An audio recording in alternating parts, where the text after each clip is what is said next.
Yo diría que esa es una cuestión importante porque América Latina está conociendo una etapa una etapa después da década dos 90 y de os problemas do unilateralismo americano, unilateralismo imperial americano no mundo, es decir, es una situación global en la cual tal vez un poco inesperadamente América Latina, Sudamérica conoce un jogo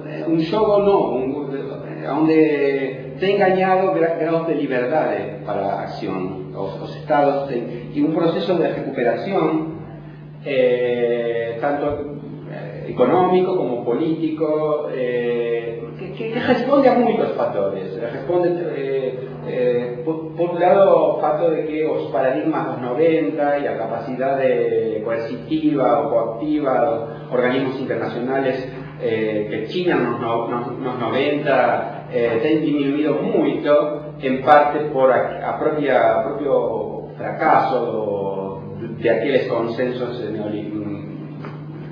así llamados neoliberales, y en parte pelo fato de que a importancia política, económica das dívidas externas ten diminuído moito, y en parte fundamental precisamente porque Estados Unidos está experimentando os problemas decorrentes de su propio unilateralismo tan torpemente desenvolvido. Eso ten permitido un xogo por parte dos países juntamente con as mudanzas da propia relación deles con a economía mundial, o incremento dos precios dos commodities. Entonces evidentemente una situación completamente diferente a aquella de 10 años atrás. Estas mudanzas acho que están siendo acompañadas. O artigo de Teodoro, por ejemplo, trabaja mucho sobre a cuestión de las izquierdas, es decir, como una onda política caracteriza a Sudamérica, mas eu diría que además tem outras cuestiones que tienen a ver con identidades, tienen a ver con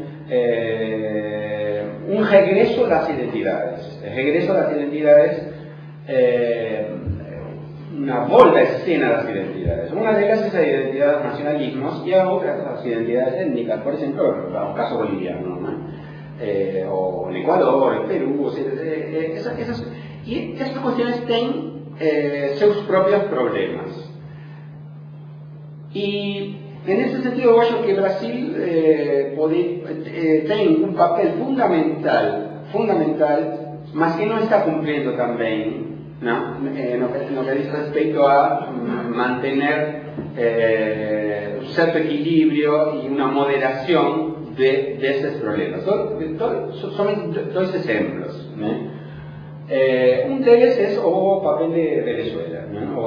O papel de Venezuela que no, vos me referís solamente a un aspecto de esa amplia cuestión que es el problema venezolano, o problema bélico, a importancia que ten o armamento venezolano más reciente, y o problema de potencial intervención venezolana en Bolivia. ¿Sí? Como todos saben, Bolivia es un país que está un estado en crisis, un estado que tiene justamente en parte de la colocación tan expresiva, tan intensa, la cuestión identitaria indígena. En Bolivia tiene una crisis y un periodo de fragmentación, de desintegración, y eso aparentemente es dos peligros que podrían ser decogentes, es una alguna forma de intervención venezolana beyond the pale, podría decir, ¿no? Entonces, esa cuestión es una cuestión problemática, porque afectaría a seguridad sudamericana y fornecería a Estados Unidos, sea un alibi o sea un motivo para hacer otro tipo de intervención dentro de la escena, y es una cuestión preocupante. Otro ejemplo, que es un ejemplo evidentemente menor,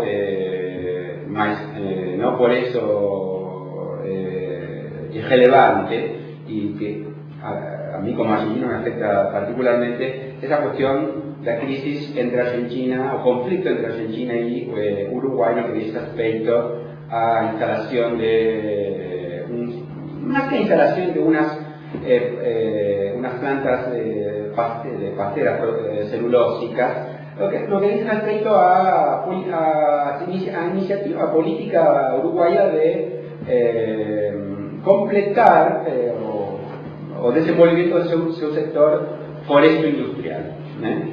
Donde yo acho que além do que puede ser una reacción local, vecinal, que podría estar más o menos justificada, de tipo not in my backyard, ¿no? O sea, de ese tipo más que acontece en muchas partes, ¿no? Por parte de una minoría de preferencias intensas, como pueden ser los vecinos de una localidad pequeña. Además de eso, tiene una reacción por parte de los poderes políticos, tanto estaduales como federales en Argentina, que han ido muy alenta lo que se puede llegar a justificar y a comprender. Y eso ha colocado un conflicto en lo cual Uruguay esperaba un papel moderador por parte de Brasil dentro del Mercosur. Este papel moderador por parte de Brasil no fue cumplido. Puedes entender que no fue cumplido porque el gobierno argentino faló: ustedes aquí no tienen nada que hacer, es un problema bilateral. Puedes entender, mas yo acho que personalmente, como argentino, esperaba una reacción brasileira más intensa, más directa y efectivamente moderadora, porque esta cuestión está inclusive comprometiendo Mercosur. Tanto es así que Uruguay, como estoy viendo aquí algún uruguayo amigo presente, en Uruguay dentro de la propia estructura del gobierno del Frente Amplio, tiene una división bastante importante entre aquellos que quieren permanecer en el Mercosur y aquellos que falan: oye, el Mercosur no es nada para nosotros, son puras promesas, no hemos conseguido absolutamente nada del Mercosur, no podemos seguir esperando y tenemos que hacer un relacionamiento bilateral con los Estados Unidos. Y en ese conflicto que ainda no está sellado, a cuestión de las papeleras, así llamada cuestión de las papeleras, tem favorecido mucho a aquellos sectores partidarios de sair do Mercosur. De hecho, que es no solamente esa relación entre Argentina y Brasil, sino también a propia estructura do Mercosur que está en crisis. Acho que no es una crisis definitiva, de jeito nenhum, mas es una crisis bastante seria. Y en ese sentido, Brasil acho que tiene problemas que tienen que ser trazidos a tona, lo que dice respecto a cómo estos problemas tienen que ser encarados. Porque claro que la diplomacia brasileña tiene una gran virtud de amortiguar, como no otras, por ejemplo, no tenga a la diplomacia argentina, amortiguar las demandas domésticas o jeito como esas demandas se proyectan a relación entre el país y o contexto internacional. No caso el caso argentino es como si fuese un caso sin amortiguador. Es decir, la política doméstica, la relación entre la política doméstica y la política internacional en Argentina no tiene amortiguador. En Brasil tem, sí. Y eso es bien importante. Por ejemplo, en el caso, como se ve, un caso donde yo creo que es realmente elogiable, embora tenga muchos intelectuales públicos, diplomáticos aposentados en Brasil que se queixan, xingan y hablan de que Brasil está perdiendo dignidad, muy elogiable o jeito como a diplomacia brasileira y el gobierno brasileiro levaram a cuestión de Petrobras na Bolivia. Eu acho que nesse sentido a inteligencia de no entrar na provocación, no comprar a briga, deixar vir como no futebol, ¿eh? deixar vir y es realmente magistral.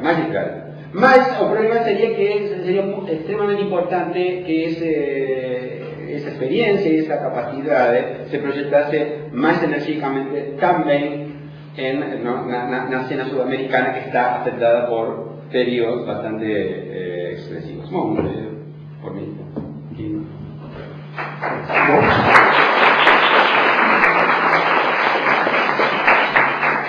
Bueno, muchas gracias.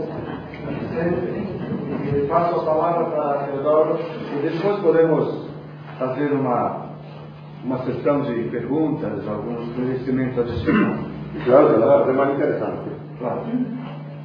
Bueno, yo me excuso, pero todo mi portuñol llega hasta decir tá bom y obrigado. Lo demás, como buen caribeño, hablo muy rápido. De manera que si estoy hablando muy rápido, me hacen señas para tratar de hacerme comprender. Bueno, como ya ha sido dicho, yo soy venezolano y después de 40 años más o menos de mediocridad democrática que nos tenía más o menos fuera de las noticias en el mundo entero y en América Latina en particular, ahora Venezuela está en el ojo del huracán porque tiene un gobierno particularmente noticioso, presidido por Hugo Chávez. Y Venezuela se ha vuelto un caso de estudio. Por eso quisiera darle a ustedes un poco los antecedentes, porque es interesante saber de dónde y cómo llegó Hugo Chávez al poder, porque desde luego no es un rayo en un cielo despejado. Hugo Chávez es más bien una consecuencia de un proceso prolongado de deslegitimación de la institucionalidad democrática del país, de deslegitimación de los grandes partidos políticos que gobernaron a Venezuela durante 50 años y de una profunda decadencia económica que se prolongó a lo largo de los 20 años anteriores al acceso a Chávez al poder. Con su consecuencia, una crisis social profunda, un país que vio saltar sus niveles de pobreza de alrededor del 20% de la población hacia mediados de los años 70, al 60% actual de población pobre en nuestro país. De manera que en nuestro país se fueron creando las condiciones de una crisis política e institucional, acompañada de una crisis económica y social, y la conjunción con un caudillo carismático. Y eso suele producir consecuencias a veces devastadoras de la historia universal. Allá se juntaron el hambre con las ganas de comer. La crisis y de pronto la emergencia del caudillo carismático que supo navegar sobre la crisis y aprovecharla. Hubo 3 episodios anteriores al acceso de Hugo Chávez que fueron la evidencia de la crisis y del agotamiento del modelo político venezolano. El primero, el famoso Caracazo, No sé si recuerdan que en febrero de 1989 se produjo una rebelión popular en Caracas, de ahí viene el término caracazo, una rebelión popular en la cual la ciudad fuese destruida por saqueo. Los cerros, Caracas es como río, rodeada de favelas, los cerros bajaron y destruyeron una parte de la ciudad, y aquello se saldó en una terrible represión que dejó alrededor de 300 muertos.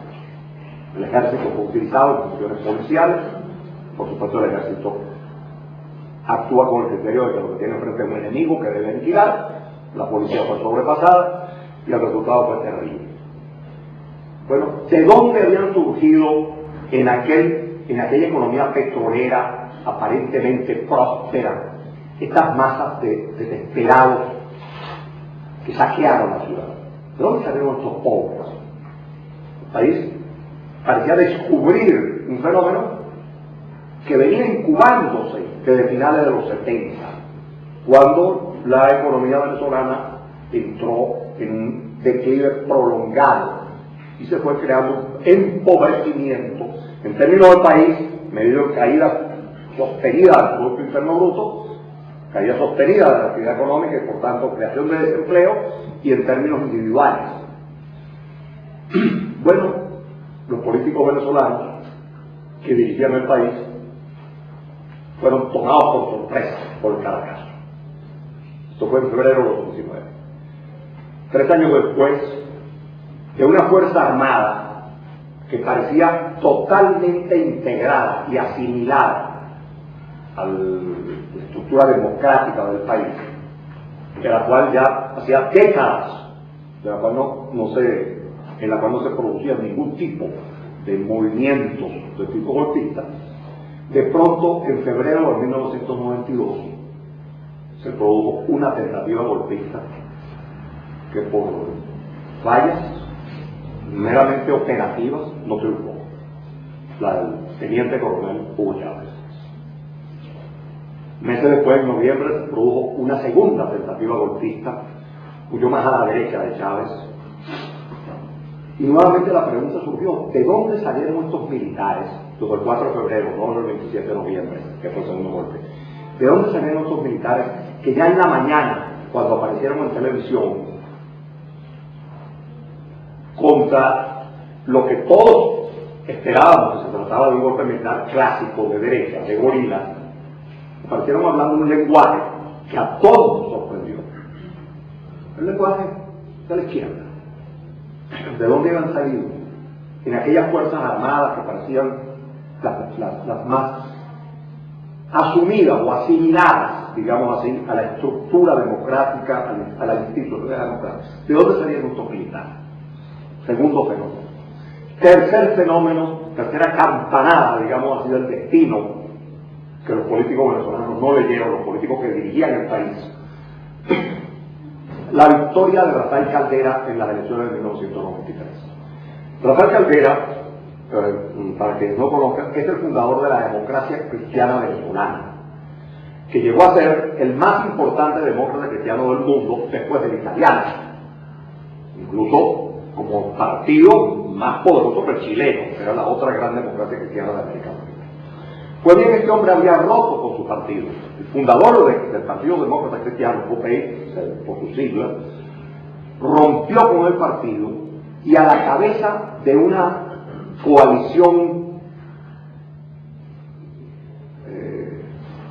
variada, básicamente de grupúsculos de la izquierda, derrotó a Acción Democrática en diciembre de 1996. Ese fue el tercer gran signo de que en Venezuela se estaba desarrollando una crisis sistémica. Por un lado, unos pobres que aparecieron de no se sabe dónde. De otro lado, unos militares de una fuerza armada que parecían domadas, digamos, y asimiladas. Y en tercer lugar, la victoria del outsider perfecto, de un hombre que había roto con el partido que fundó, que no tenía partido, que era simplemente una figura, y a la cabeza además de una coalición de izquierda, ganó la elección, derrotando por primera vez a los dos grandes partidos que habían gobernado Venezuela, 50 años. Estos signos en el cielo anunciaban la crisis de un sistema que luego, en los años siguientes, frente a Hugo Chávez, que una vez salido de la cárcel, transformó su movimiento de conspiración y golpismo, que fueron sus primeros pasos después de la cárcel, en un movimiento político con intención de participar en las elecciones, la ganó.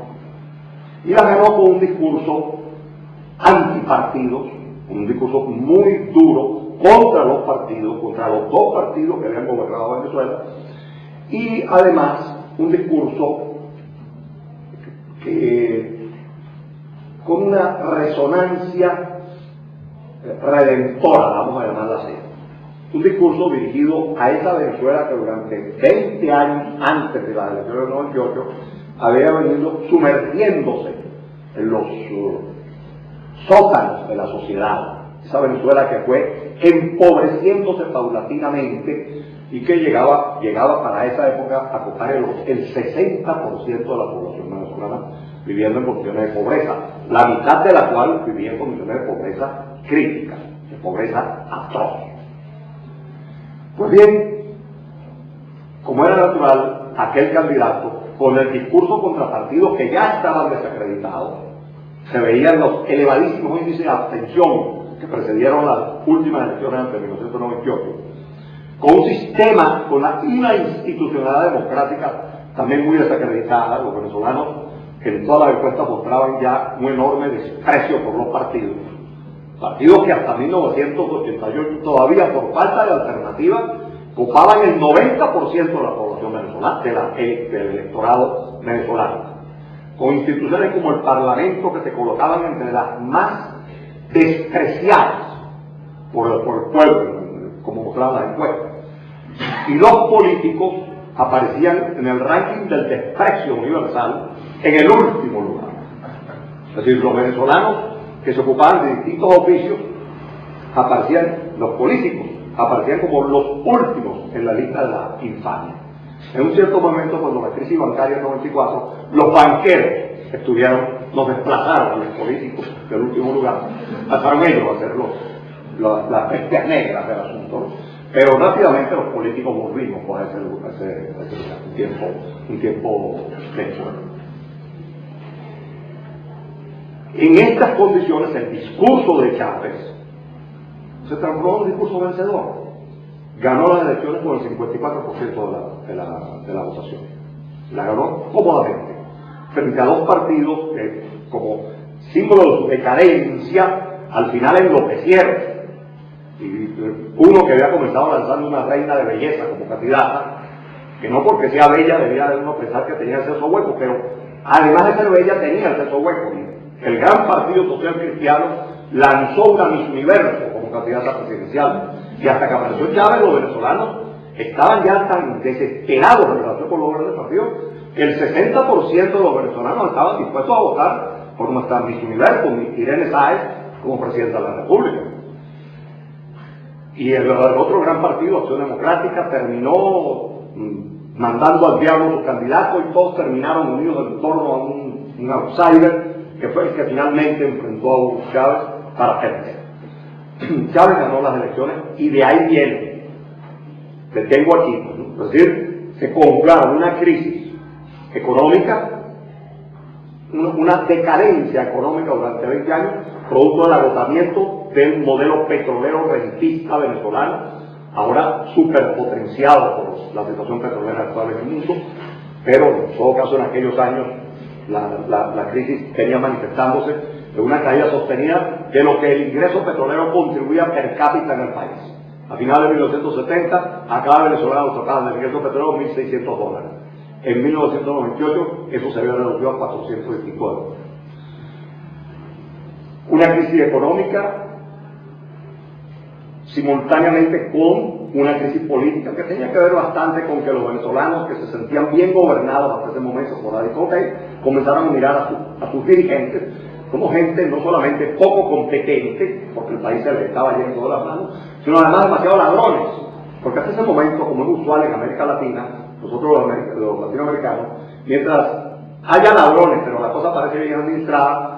Por lo menos en Venezuela decimos tiburón come pero salpica, o sea, roba pero hace, ¿no? Entonces, ese cinismo popular latinoamericano en Venezuela era muy corriente hasta que la crisis comenzó a generar otro tipo de razonamiento.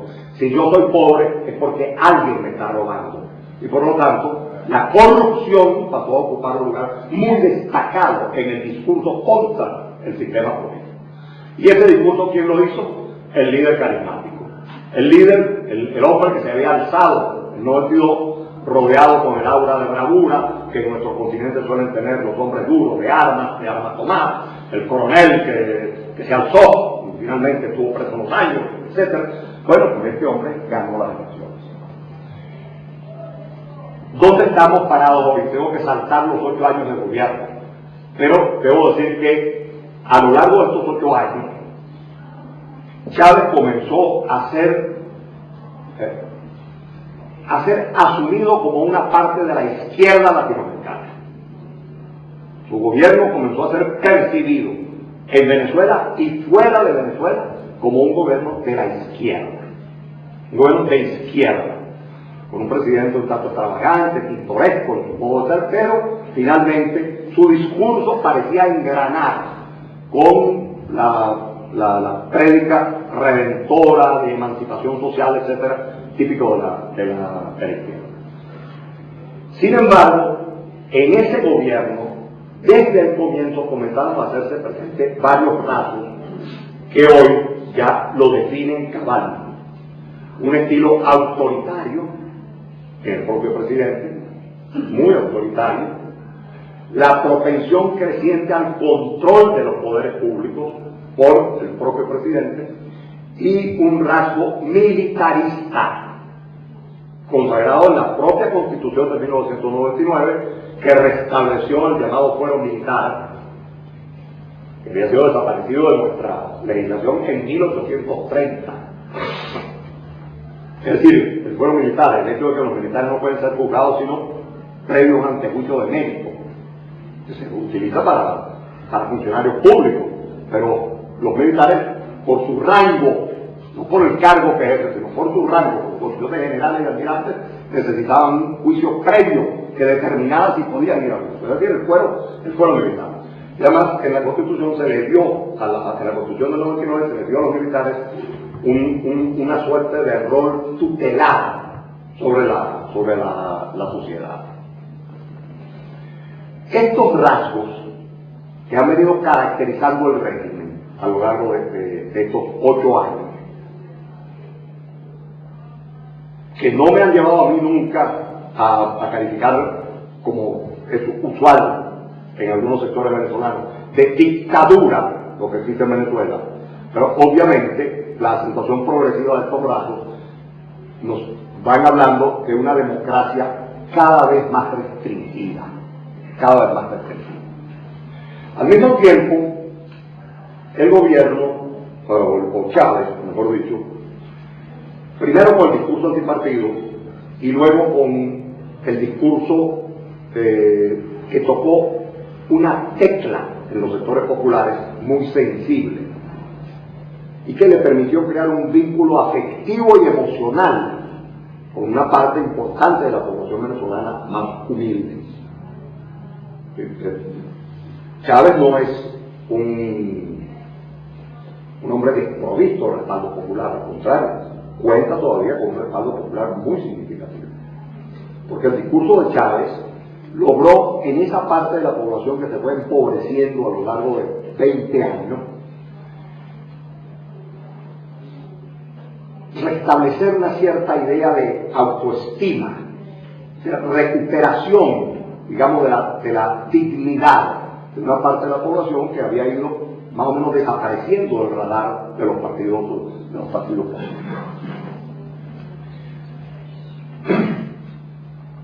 De manera que esto le permitió gobernar con un respaldo popular significativo, pero el desarrollo de los otros rasgos permiten hoy intentar una definición del régimen. ¿Qué es el gobierno de Hugo Chávez? Hoy, 8 años después, tengo que saltarme lo que pasó, el doctor incidente, la tentativa de golpe, etc. ¿Qué es el régimen de Hugo Chávez? ¿Cómo puede ser definido? Mi propia definición del asunto, por supuesto discutible, es la de un bonapartismo sui generis. No parte de un golpe militar, excepto su tentativa, pero llega al poder por elecciones.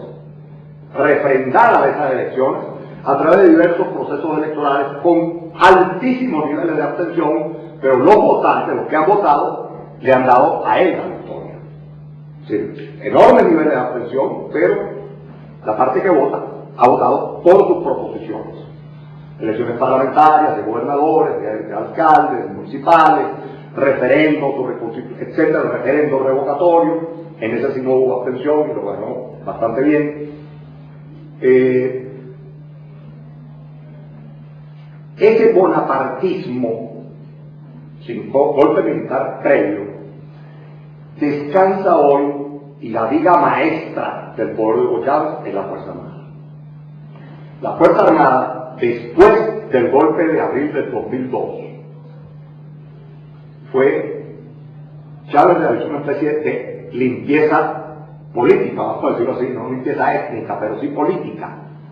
Es decir, todo militar, primero que estuvo involucrado en el golpe, y luego todo militar sospechoso de no ser suficientemente leal, desapareció de la escena, y Chávez estructuró un mando militar de generales y almirantes atacados en gente que supone leal.